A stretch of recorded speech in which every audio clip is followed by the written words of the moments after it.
was now nearing midnight, and in spite of rain, lightning, thunder, and fog, we had fleshed out, discovered, and identified almost 150 species of birds. The record for this area is 180, and maybe next year, on another rainy, foggy, wet birdathon, maybe that's exactly what I'll find.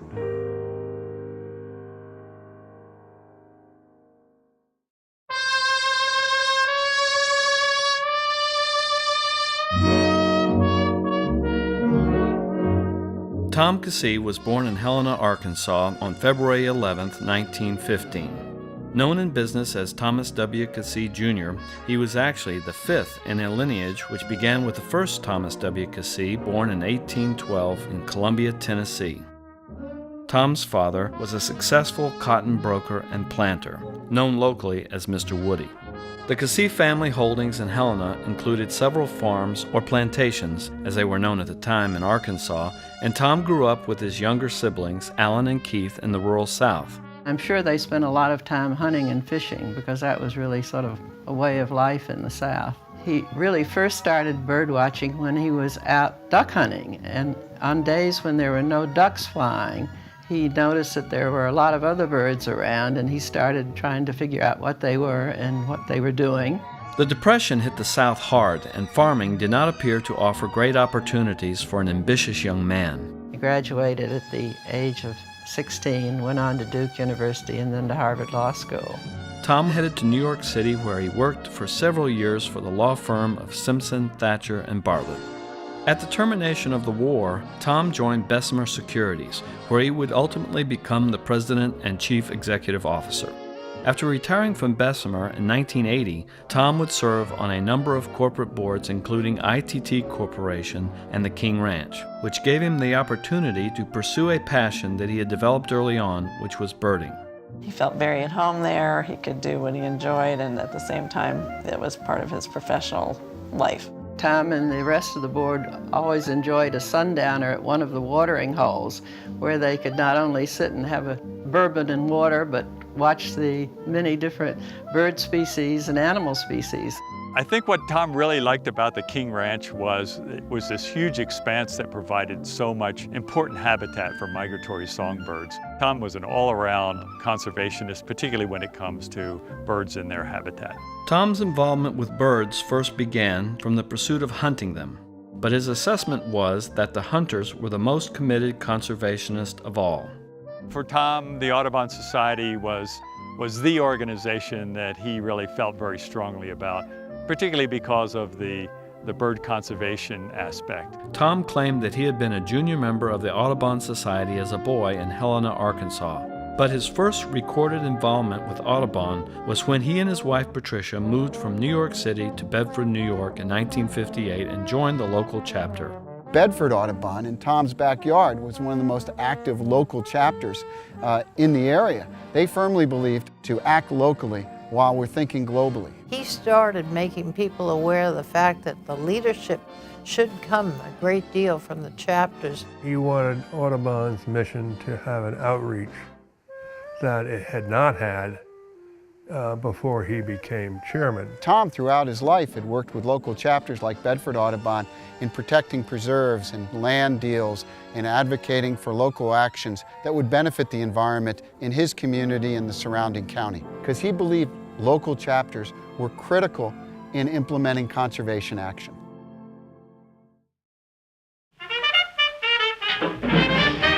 Tom served on the board of the National Audubon Society from 1972 to 1983, and then again from 1994 to 1996. He was chairman of Audubon from 1979 to 1983. Tom had been with the National Audubon Society for many years. He was a legend. Tom was a real pro, and he was a demanding presence. He was a very sharp, smart individual. He was tough. He was a very strong leader, but in a very dignified, gentlemanly way. Tom was fun, he was jovial, he was to the point. He was charming. And charm, I think, has a great deal to do with how you lead people. It's tough to run a board of 36 people with 36 different ideas. But Tom did that. One of the most important projects that Tom spearheaded as chairman was the reproduction of John James Audubon's Elephant Folio. They owned an original copy of the Audubon Folio, which at the time was worth about $1.7 million. In 1982, the board of National Audubon considered selling their only original copy to raise much-needed funding. Then Tom and Les Line came up with the idea of producing a facsimile edition, and they discovered that the Toppan Press in Japan was probably the premier company at doing this particular kind of reproduction. 350 sets were produced and sold for $15,000 apiece, netting Audubon a profit of $2.25 million. He knew how to run a business, and that's something that Audubon desperately always needs. And then you connect that with the educational part of providing these facsimile double elephant folio books that are, reasonable price to universities. He knew that we need to build a conservation conscience for young people in this country. He was particularly interested in education, and he was also particularly interested in the field work of the society. Tom really felt that field work was important for National Audubon Society. He wanted to see our science department and our sanctuary people out in the field, but Tom was a field man himself. Tom was not somebody that sat in an office in a leather chair. Tom would go out to Matinicus Rock with Carl and Harriet Buckheister, and they would go out to study the petrels. These little members of the albatross family dig burrows 3 feet long underground. So that means you have to lay on the ground flat, and you have to sort of roll your sleeve up, and you got to reach into the burrow. While on the board and as its chairman, Tom was very interested and involved in Audubon's field work. Tom and I together initiated the Puffin Project. The Puffin Project started in 1973.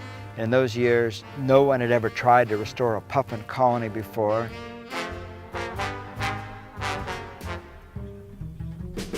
Tom backed the thing from the beginning, and I ended up making the puffin decors, which were used to attract the wild puffins back to eastern egg rock.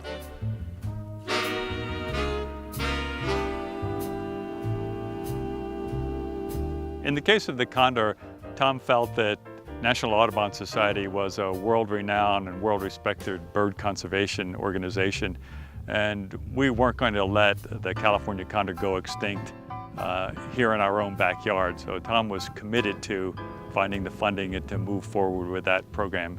The irony was that Tom had spent so much time and effort forming the California Condor Research Center, and he had never actually seen a bird in the wild. So we drove out to this very piece of property and stood on this hill right here and had 5 condors come up out of the canyon behind us, and those were 5 of the last 9 birds left in the wild population.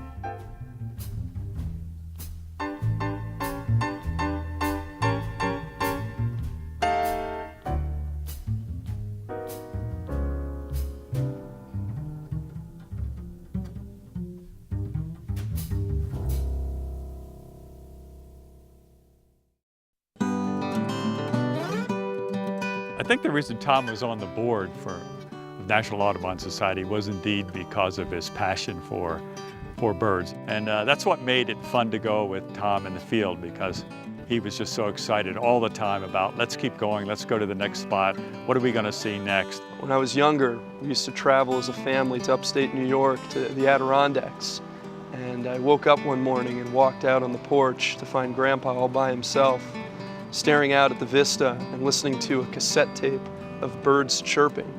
He loved bird watching, he loved outdoor sportsman activities, he loved the environment, he loved the essence of the Audubon Society mission. He adored nature and the birds and the environment, and this was a way he could express himself and get people around him to follow in his footsteps. The Audubon Society was one of the most gratifying things that Tom ever did as far as he was concerned. I used him as my mentor. I mean, Tom was as good as they get, and he was a great leader of the board. For Tom, birding and Audubon were more than just a hobby. They were a vital part of his life. By contributing to Audubon, as he continues to do even today, through a trust he set up, he has tried to ensure that for generations to come, the beauty of the nature that surrounded him as a boy in the Mississippi Delta of rural Arkansas will live on for all to enjoy.